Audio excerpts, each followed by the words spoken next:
तो चलिए आज हम रिबेका यारोस की नई किताब ऑनिक्स स्टॉर्म पर आई एक समीक्षा की थोड़ी गहराई से पड़ताल करते हैं। हाँ बिल्कुल, ये दी एम्पेरियन सीरीज की तीसरी किताब है, फोर्थ विंग और आयरन फ्लेम के ठीक बाद। और हमारा मकसद है इस समीक्षा से ये समझना कि किताब में क्या खास है, क्या अच्छा है और शायद कहाँ थोड़ी कमी रह गई है। सही कहा।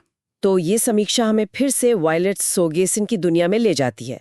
ड्रैगन राइडर्स, युद्ध, साजिशें, वही सब। और कहानी बिल्कुल वहीं से शुरू होती है जहां आयरन फ्लेम खत्म हुई थी, तो कोई गैप नहीं है बीच में। अच्छा, समीक्षा के मुताबिक वायलेट और जेंडर का रिश्ता वो और गहरा होता है इस बार। हाँ, पर साथ ही नई राजनीतिक चुनौतियां भी आती हैं और ड्रैगन समाज के कुछ पुराने अनसुलझे रहस्य भी सामने आने लगते हैं। और एक नई ताकत का जिक्र है, ऑनिक्स स्टॉर्म। हाँ, ये ऑनिक्स स्टॉर्म एक बड़ा खतरा बनकर उभरता है पूरे साम्राज्य के लिए।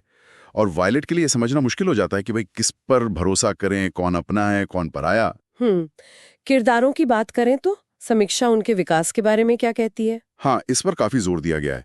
वायलेट की जो यात्रा है उसे और ज्यादा मैच्योर दिखाया गया है। मतलब उसकी अंदरूनी ताकत, उसकी भावनाएं, वो सब ज्यादा गहरी हुई हैं। और जेंडर, उसके बारे में क्या? जेंडर का किरदार वो और जटिल हो गया है। उसमें ज्यादा ग्रे शेड्स, मतलब पेचीदगियां डाली गई हैं। उसके इरादे, उसके फैसले वो थोड़े धुंधले लगते हैं। अच्छा, ये तो पिछली किताबों से थोड़ा अलग लगता है। हाँ, और ये चीज कहानी को काफी दिलचस्प बनाती है।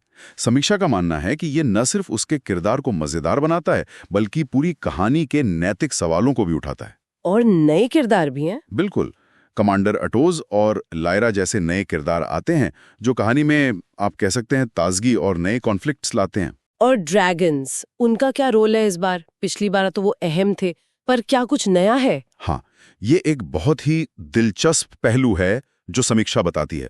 इस बार ड्रैगन सिर्फ लड़ाई के साथ ही नहीं है। हो, तो फिर? उनके अपने रहस्य हैं, उनके अपने एजेंडा हैं। समीक्षा इशारा करती है कि ड्रैगन अब कहानी में ज्यादा सक्रिय भूमिका निभा रहे हैं।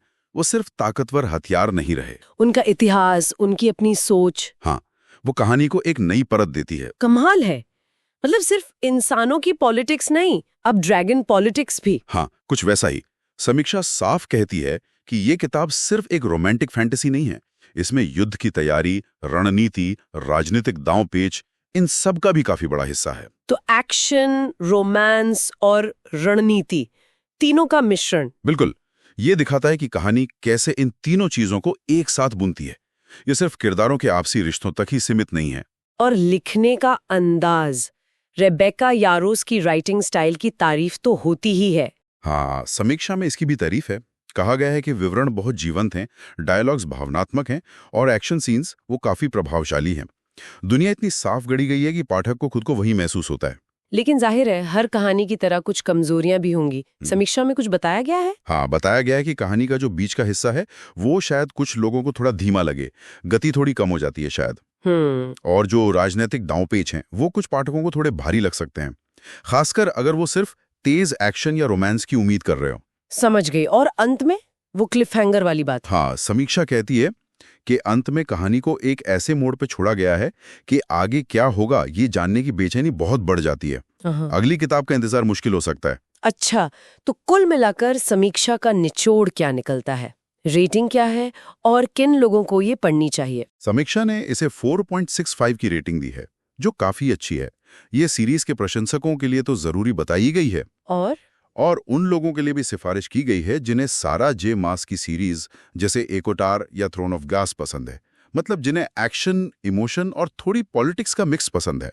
तो इस पूरी चर्चा से हम ये समझ सकते हैं कि ऑनिक्स स्टॉर्म किरदारों को गहराई देती है, ड्रैगन्स की भूमिका को दिलचस्प बनाती है, एक्शन, रोमांस, राजनीति का अच्छा संतुलन साधती है और लेखन भी दमदार है। हाँ, बस बीच में गति थोड़ी धीमी हो सकती है और अंत आपको थोड़ा बेचैन कर सकता है। बिल्कुल। यहाँ एक सोचने वाली बात ये निकलती है, समीक्षा में बार बार किताब की रणनीतिक और राजनीतिक गहराई का जिक्र है। ये देखना दिलचस्प है कि आजकल की फैंटेसी कहानियां सिर्फ किरदारों के व्यक्तिगत सफर पर ही नहीं रुकती, बल्कि जटिल राजनीतिक व्यवस्थाओं और युद्ध की रणनीतियों पर भी ध्यान दे रही हैं। ये तो है। तो सवाल ये उठता है, क्या ये कहीं ना कहीं हमारी अपनी दुनिया की जो जटिलताएं बढ़ रही हैं उन्हीं का एक आईना है जिसे हम कल्पना के पर्दे पर देख रहे हैं? ये सोचने लायक बात है।